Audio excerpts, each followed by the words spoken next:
Good evening. My name is Jaya Kolisetty.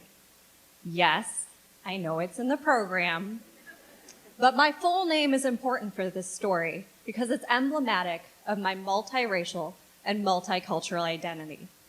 My mother is a white American of primarily English and German descent, and my father came to the US for graduate school from India in the late 1970s and became a citizen post 9/11 during one of the many times where it felt unsafe to be brown in the United States. My name also carries the legacy of the strong women who came before me. Lynn for my mother, and Sushila for my paternal grandmother. With these deep cultural and familial connections, you may imagine how surprised I was when at 23 years old, I was told by a complete stranger that I was saying my name wrong. It was during my first year of graduate school. I had just moved to Washington, D.C. to start a program at the George Washington University. And I was introducing myself to a woman who worked in the Women's Studies department. I told her my name, Jaya, and she quickly corrected me. It's Jaya. I'm a yoga instructor and we say Jai. I kindly explained that while some people might pronounce it Jaya, I was pretty sure that my father from India and all my family in India had this one figured out. Now, this strange interaction is part of a pattern I have seen throughout my life as people have tried to define my race. More than once, I've been asked the bizarre question, what are you? What are you? It's like a strange cousin to, where are you from? And when I say Chicago, the equally problematic follow-up, no, where are you really from? Well, while there are respectful ways to ask about heritage and identity, often the implication with what are you is, I can tell you're not white, and I need to know what box to put you into. As a person of Indian descent in the US, I often find myself being pushed into a box as people try to figure out what to make of me. When I travel to India, as an American person of Indian origin, I find less of a need to define what I am and more curiosity about my fair skin and American lifestyle. Now, this curiosity was especially evident when my blue-eyed white husband and I traveled to India to hold a wedding ceremony in my father's native village, the small coal mining town of Ilandu in the southern state of Telangana. At that time, my father was living there with some of our extended family. My then fiancé and I saw an opportunity to celebrate with family who would be unable to make the journey to the US and to embrace the beautiful and meaningful traditions of my father's side of the family. But asking to hold an impromptu Indian wedding is no small thing. It's a multi-day affair, and the whole village was to be invited. But somehow, with just a few months' notice, the Brahmins managed to find an auspicious day, my aunties had the saris purchased, and an appointment to have my henna done was arranged by the time we got off the plane.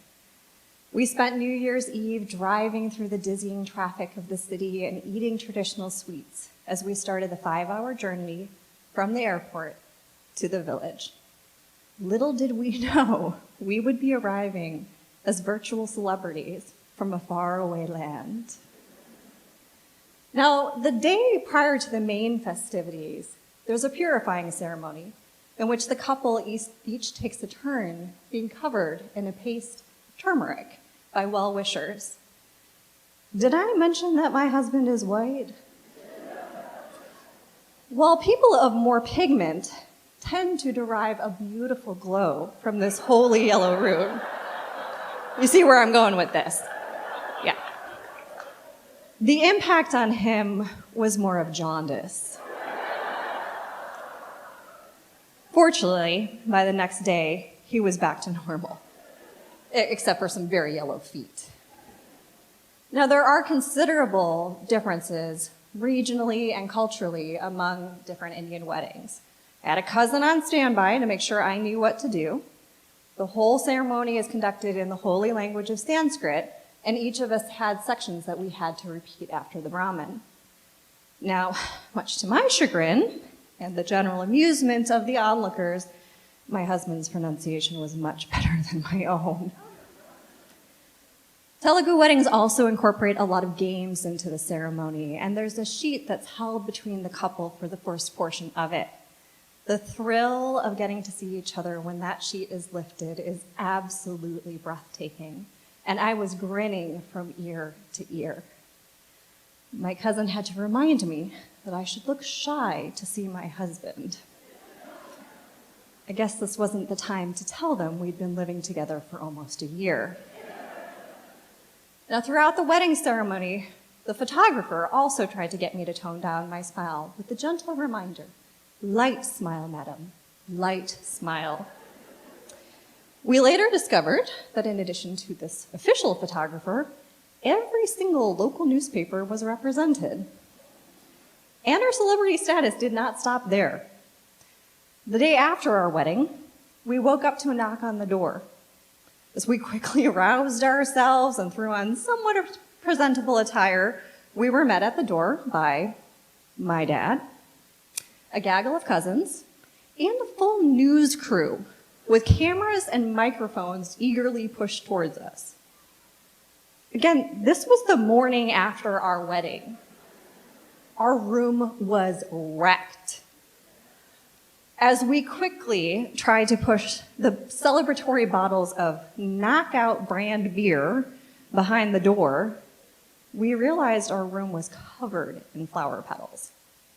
We had beautiful garlands during the ceremony, but these now deflowered garlands and our hastily thrown on clothing did not seem to faze our audience.